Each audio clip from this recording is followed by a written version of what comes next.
It's time for the one and the only show. It's the Luke Howard Show. And guess what? It's live. Please welcome Luke Howard.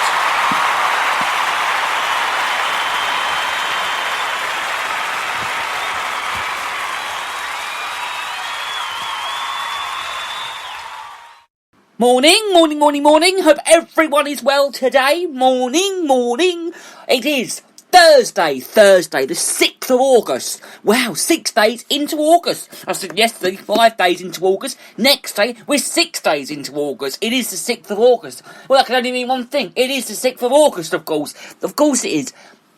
So, tomorrow, we've got a special mention on the show. It's my Auntie Stacey's birthday, so we'll mention that tomorrow, not today. I thought it was today, but it's not today. It's tomorrow. So, happy birthday to her for tomorrow. We'll talk about that tomorrow on the show. We'll cover it more on tomorrow's show. But today, back to today, lots of things to get through today. To get in touch, 07593 847 105 is the number to text or call. If you do text, up with the word talk and your name and where you are from.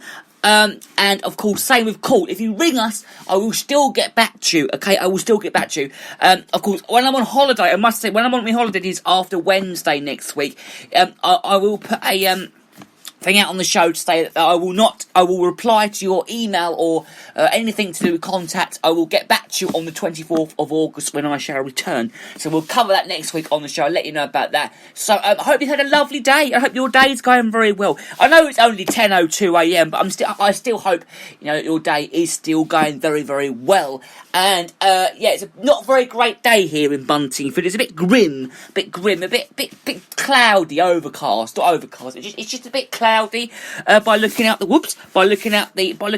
That's my microphone gone. By looking out the window, it's just a bit grim. Just looks a bit sort of thing, if you know what I mean. I hope it's all right where you are, though. I mean, I hope it's okay wherever you are today, and I hope you made yourselves a lovely cuppa. So sit back then. If you have got a nice cup of tea, sit back and relax. Enjoy Britain's best radio show, because our lovely little show, which is every day, Monday to Friday, 10 till 10:45. And I love this show. I absolutely love doing it. And I love entertaining you, lovely people. I love it. Absolutely love it. And it's great. And I love, this is my dream. This is my absolute dream, doing this show. And it always has been. It always has been a good dream.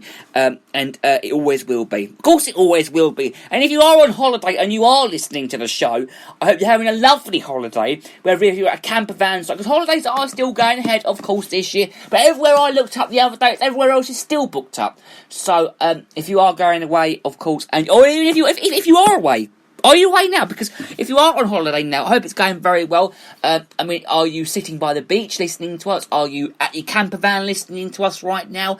Or your caravan, big caravan, little caravan, tiny little caravan? Or are you camping whilst listening to Britain's best radio show?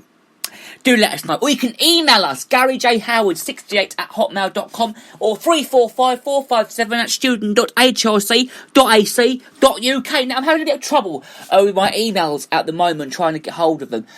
So if you are trying to get on hold of me via email, my email, then if I don't get back to you, or if I haven't been seeing your email, it's because I can't actually access it at the moment, which is a bit of a bummer, really, to want to do. Which is a bit of a shame. But I will still get back to you, okay? Don't worry if you have got in touch with the show and I haven't got back to you, I will still get back to you. It's just my emails are not working, which is a bit of a shame, but I will definitely get back to you if I do see it later on this month. Maybe I won't be getting back there now till September. I don't think I'll be back on there now till September, I'm supposing. But yeah, I will let you know, okay? I will let you all know when I get my emails back and running. For now, if you'd like to get in touch, do get in touch via GaryJHoward68@hotmail.com.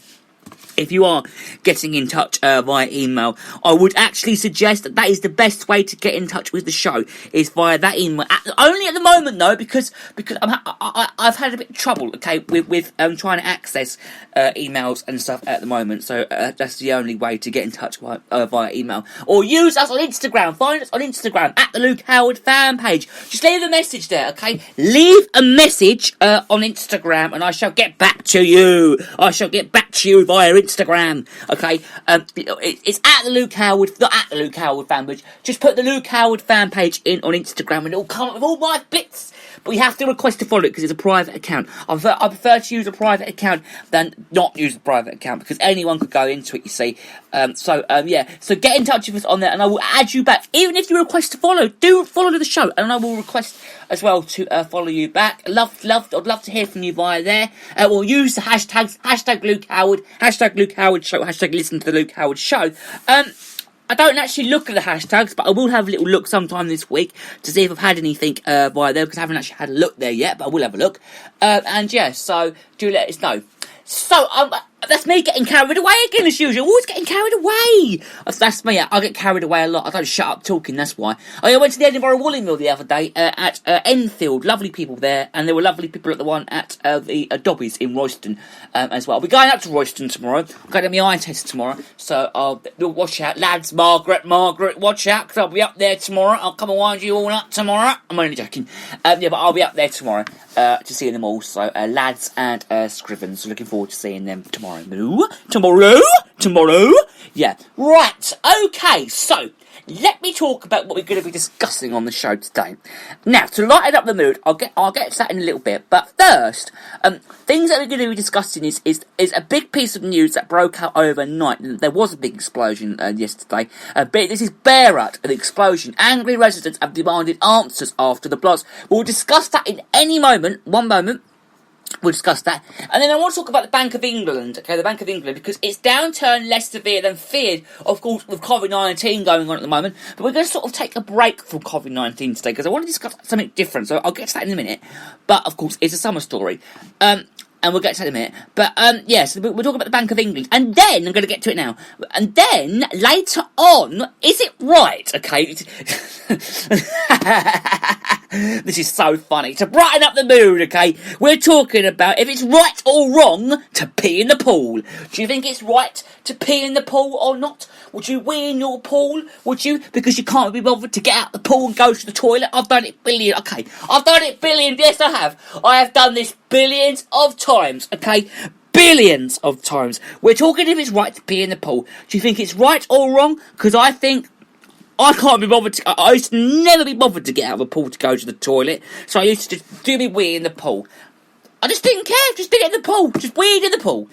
Just wee in the pool. Much better. So you haven't got to get out of the pool. Because it just fades away in the water anyway. Why am I talking about this sort of thing? Anyway, we are going to discuss it later on in the show. We are going to discuss if it's right to pee in the pool or not. So that's just later on in the show. And then, tomorrow we're talking about ice cream fans. Well, that's tomorrow's show. We'll discuss it at the end of the show. So let's crack on then. And today's national day that we're talking about is, it is national, what is the date today? It's the 6th today. It's Root Beer Float Day and Wiggle Your Toes Day. Now, I want to talk about, I'm not going to talk about Fresh Breath Day. Tomorrow is Lighthouse Day, so we'll talk about that tomorrow on the show. But today we're talking about Wiggle Your Toes, which sounds quite good. I mean, I wiggle my toes all the time. I just sit here and go, when the music's on with my toes. When I wiggle my toes. I wiggle my toes all the time. I always wiggle, especially when I'm in bed. I like to wiggle my toes. Wiggle your toes, wiggle your toes, wiggle your toes. Right, okay, let's get on with the news then. So, there has been an explosion in Beirut, okay? It's angry residents. A lot of people have been going mad about this. They have demanded answers after a blast. Now, people in Beirut, I haven't got a clue where Beirut is, but they have expressed anger at the government over what they say was negligence that led to Tuesday's huge explosion. Now, President Michael Aaron said that the blast was caused by 2,750 tonnes of antimony, which were naturally stored unsafely in a warehouse. Now, many have actually accused the authorities of cooperation neglect with a masculine management. Now, the blast killed at least 137 people and injured about 5,000 others, while dozens are still missing. A 2-week state of emergency has actually begun. Now, Beirut is crying and Beirut is screaming. People are hysterical and people are tired. Filmmaker Jude told the BBC that calling for the people responsible for face justice.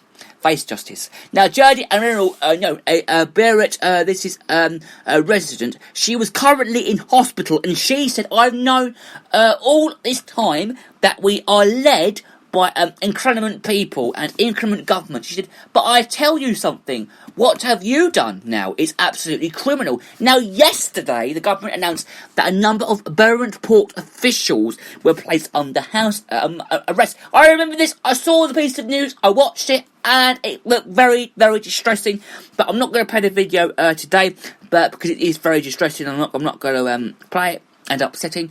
The country's the radio version. I'm not going to play it. I've got it here on me now, but I'm not going to play it. But the country's Supreme Defence Council insisted that House found responsible would face the maximum punishment. But meanwhile, Amnesty International and Human Rights, they watched and have called for an independent investigation. This is into a blast. In a statement, HRW said it had serious concerns about the ability of the Lebanese justice to conduct a credible and transparent investigation on its own. Now, the ammonium nitrate, which is used as a fertilizer and an organizer as an explosive, and it had repeatedly been in a warehouse in Berwick Port. I haven't got a clue where this is, but it was for up to 6 years, and that is what I know. After it was unloaded from a ship, which was actually impounded back in 2013, which was about 8 years ago? Is it 8 years ago? Was it 8 years ago? 8 years ago it was.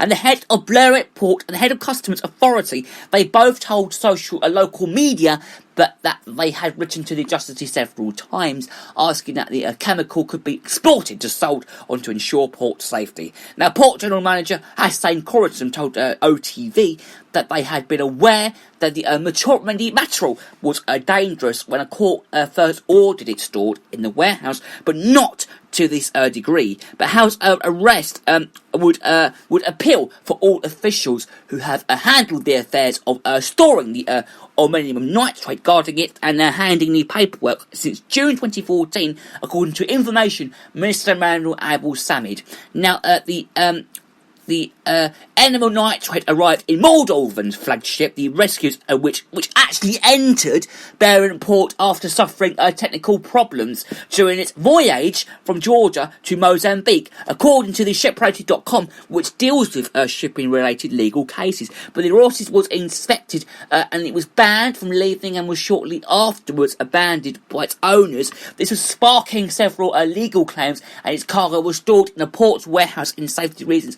And there was a lot of reports about this, and it just goes on and on and on and on. But we're not going to discuss that bit. We're going to just say that the country is also going through the world economic crisis, and this was actually since 1975 to 1990, and the Civil War and tensions were already high with street demonstrations against the government. Now, people had to deal with daily power cuts and a lack of safe drinking water and limited public health care. Now, Yemen imports most of its food and large quantities of grain stored in the port and have been destroyed, causing fears of widespread food injustice to come. The future of the port itself, though, is in doubt due to restriction that was caused, and President Alwyn announced that the government would release 100 billion, £50.5 million of emergency funds, but the impact of the blast, which was actually on the economy, was expected to be long lasting. But the explosion happened